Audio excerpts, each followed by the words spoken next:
Hi everyone, কি খবৰ আপোনালোকৰ?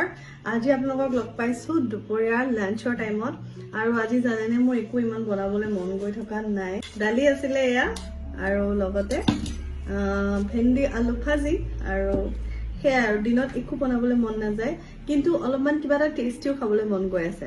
আপোনালোকৰ নিশ্চয় এনেকুৱা হয়। এই সিম্পল থালিখনকো য'ত অনলি ভাত আৰু ভাজি বা দালি আছে তাকো আপোনালোকে একদম স্পেচিয়েল কৰি তুলিব পাৰে পিকল ফ্ৰেছৰ এই টেষ্টি আচাৰৰ সৈতে।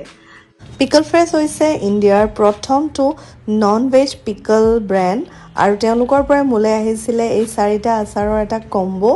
এই আচাৰ কেইটা মই দেখাই আছো 4বিধ আচাৰ আছে ইয়াত। ফাৰ্ষ্টটো হৈছে আপোনালোকৰ পেৰি চিকেন, তাৰপিছতো প্ৰন ফিউজন পিকল, তাৰপিছত মনষ্টাৰ মটন পিকল আৰু চি স্পাইচ ফিছ পিকল। গতিকে এই 4টা আচাৰ আজি মোৰ